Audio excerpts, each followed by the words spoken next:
All right, welcome back to Problem Solver Politics. I am your host, Cardinellis, with Cody the Oracle. Hey, everybody. All right, and there's a big Q&A about Andrew Yang's 10-hour Q&A. Cody, what's going on? Well, on the debate stage, something that's becoming kind of commonplace for Andrew Yang is he has his, I don't want to say gimmick, but he has like his thing that he's going to push that debate.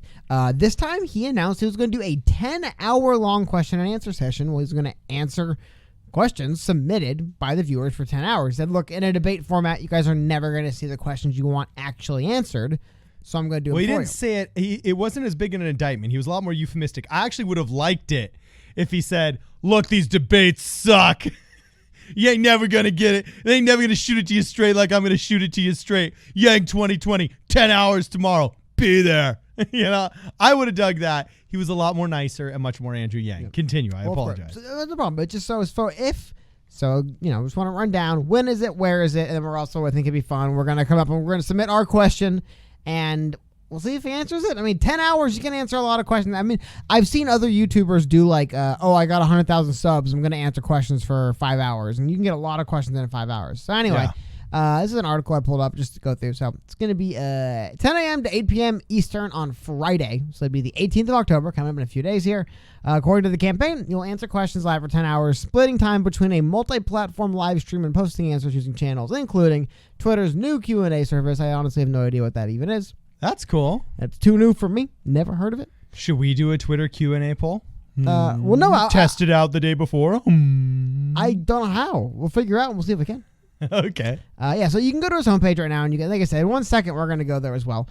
And then we're also, I think it'd be fun. We're going to do a video actually answering a lot of voicemails.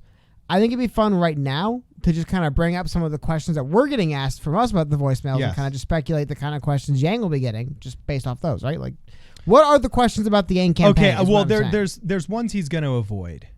Like, I guess he won't answer literally every question, right? Yeah, I mean, he sidestepped an abortion question we had given him.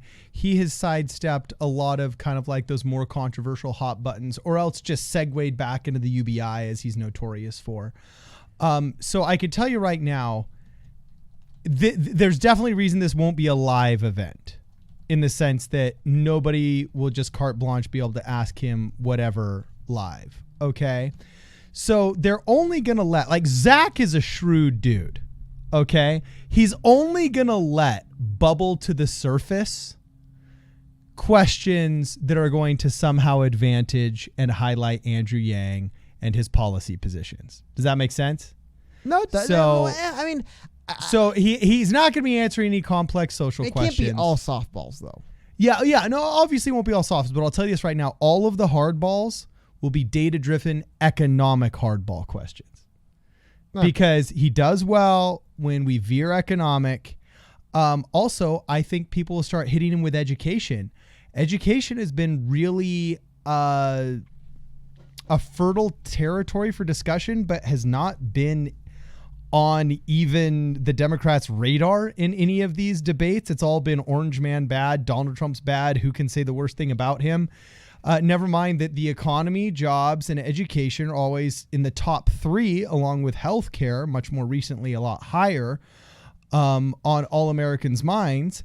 And I think a lot of people would be interested, as they start to take him more seriously, how would your presidency affect my child's education?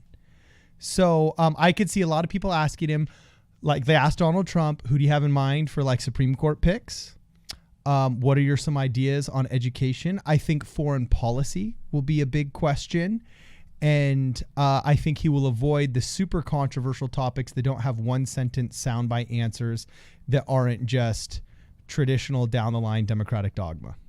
Okay. Well, how about this? And instead, I got a better question for you. Okay. What question do you want to ask him? I have a couple of baskets. I moved the camera. It's going to block some of the personal information you have to give. But we'll do it right here. We'll do it live. What do you want to ask him? Okay. I would say, how do you plan on enacting UBI, or the freedom dividend, we should call it? How do you plan on... you're typing it as we speak. Wow, that's gutsy. I know. So how do you plan on... Oh, actually, no. Let's start out this way. Once the AFL-CIO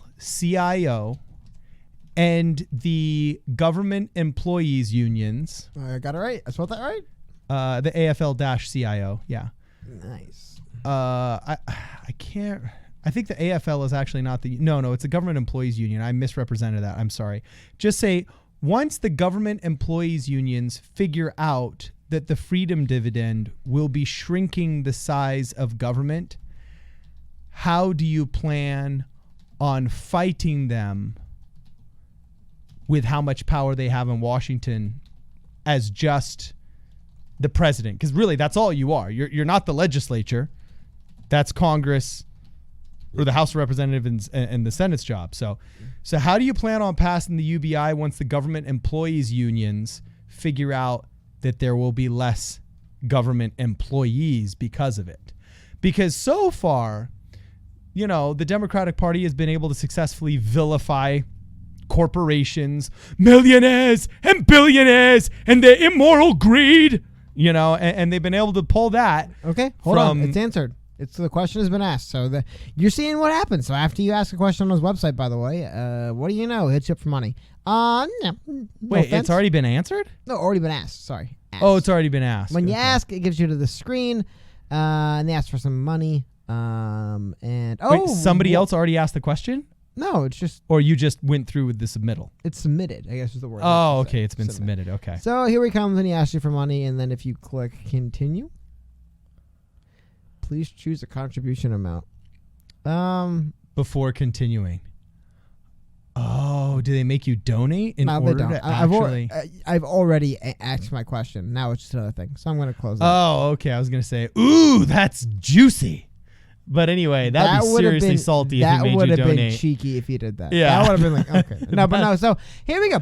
So there we go. I just thought I honestly don't know what to expect. Is it going to be televised, Cody? No, they said it's going to be broad. You want to get some media mumbo jumbo speak?